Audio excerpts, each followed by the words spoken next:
Thank you. Good evening. Has been a pleasure to welcome President Obama to the EU-US summit here in Lisbon. It is the first time that as President of the European Council, along with the President of the European Commission, I am hosting this annual summit on behalf of the 27 heads of state and government of the European Union, just 1 year after the previous summit.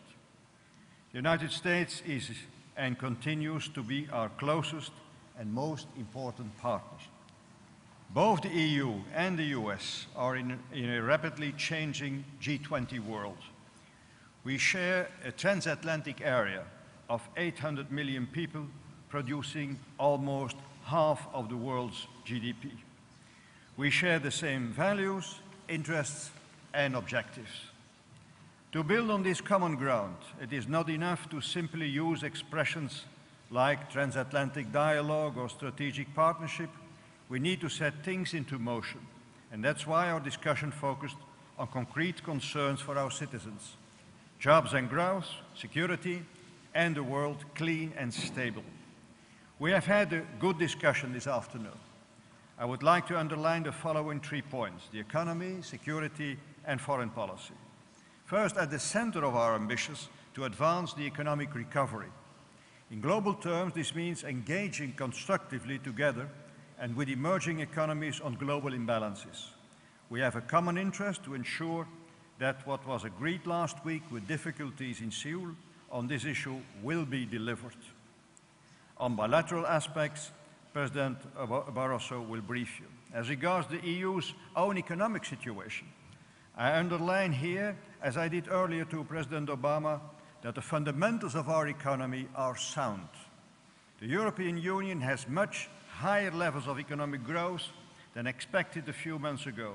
We have low inflation, a current account of the balance of payments in equilibrium, and positive prospects for jobs in 2011. A lot of member states are involved in reform programs to strengthen their economies, to consolidate their budgets, and to prepare the aging of the population. The Union decided upon a new and robust framework for economic governance in order to underpin our common currency and our common market. And moreover, we have put in place the necessary instruments of financial support under strong conditionality to overcome the current problems in the Eurozone. And second, we share the same vision on the future of security. Both our societies are built on the free flow of people, goods, and information. The networks these flows require face threats of a new kind: terrorism, market disruption, and cyber attacks. The European Union and the US cooperation has added value here. And that's why we decided to develop our partnership on a wide range of security issues. This needs to be founded on our respect for fundamental rights and freedoms. On cybersecurity, as also stated earlier at the NATO summit, is a threat with an immense impact. EU-US cooperation in this field can contribute to protect ourselves against it. I'm therefore happy to announce that the European Union and the United States will enhance their cooperation by creating an EU-US working group on cybersecurity. The working group will report progress within a year. And furthermore, speedy compromise on a comprehensive EU-US data protection agreement will significantly facilitate all negotiations between the EU and US on passenger name records, cybersecurity, fight against terrorism, and transnational organized crime. And third and last, on foreign policy, Iran's nuclear program remains a grave concern to us all. I recall to President Obama the EU's restrictive measures on Iran adopted in June. Without our working together, the sanctions would be inoperative. I also informed the President that we believe we now have a very good chance to engage Iran in direct talks under the leadership of the High Representative on December the 5th. On Sudan, we need to ensure that the upcoming referenda reflect the will of the populations concerned. In order to build confidence in the referendum, the EU is deploying an electoral observation mission. Regarding to the Middle East, I expressed the Union's support to President Obama's efforts to put the direct talks back on track. I also recalled the EU's vital contribution to the process through our assistance to the Palestinian Authority. And on EU-NATO relations, we all welcomed yesterday's agreement on NATO's new strategic concept. I reiterate to the President my belief that we have an opportunity to make serious progress on the EU-NATO strategic partnership while respecting the legitimate concerns of all EU member states and all EU allies, and without discriminating anyone. We had, ladies and gentlemen, a fruitful summit.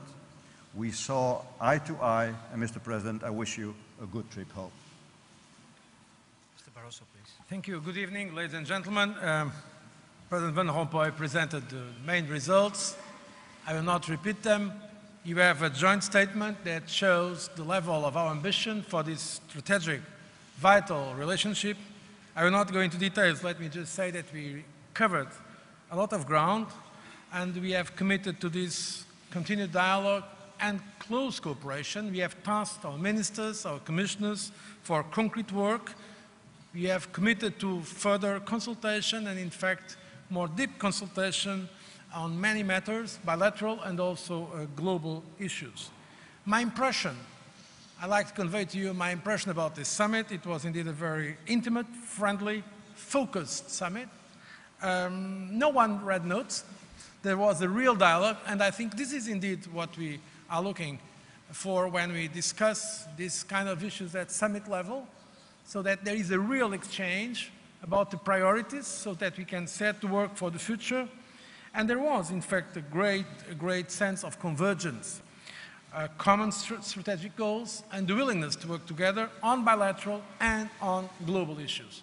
On bilateral, we have agreed that there is still potential in our transatlantic economic relationship, so we have tasked now the Transatlantic Economic Council to do more and to achieve concrete results in terms of regulatory convergence, eliminating some barriers to trade, what we can do to create new sources of growth on both sides of the Atlantic, growth and jobs. That's what our citizens expect from us on both sides of the Atlantic. And I believe there is a great potential on issues like clean technologies, innovation, many areas where both the United States and the European Union can benefit from this increased cooperation. On global action, also we address some issues from climate change to development issues, energy, the energy dialogue that took place yesterday, also chaired by Secretary Clinton and High Representative Cathy Ashton, where there is also a great potential for common approaches globally, because there are common challenges, there are some problems without borders that we need to tackle together. So let me conclude with a very personal remark. I have been to many summits. I think to a large extent it was different because of the intimate, informal way these matters were addressed. I really have a lot of admiration, I have to say, by President Obama's physical resilience after all the summits he has been, still in Yokohama time. And I really want to thank him for the quality of the exchanges. I think we have now a great foundation for the work between the United States and the European Union in the next years. Together we can do much more in our relationship that is so important for our people on both sides of the Atlantic, and I thank you all for the great contributions for the success of this summit. Well, thank you very much. Good evening, everyone. It is a pleasure to be here with President Barroso and President Van Rompuy. I am proud to be here. I was proud to meet with the leaders of the 27 European member states during our summit in Prague last year. I was pleased to welcome President Barroso and the EU leadership to the White House last fall. I have been pleased to work with both Herman and Jose at the G20 context, and today marks our first summit under the EU's Lisbon Treaty. So it was also wonderful to meet Cathy Ashton, who's doing outstanding work. You know, this summit was not as exciting as other summits because we basically agree on everything. But nevertheless, I value these meetings for a simple reason.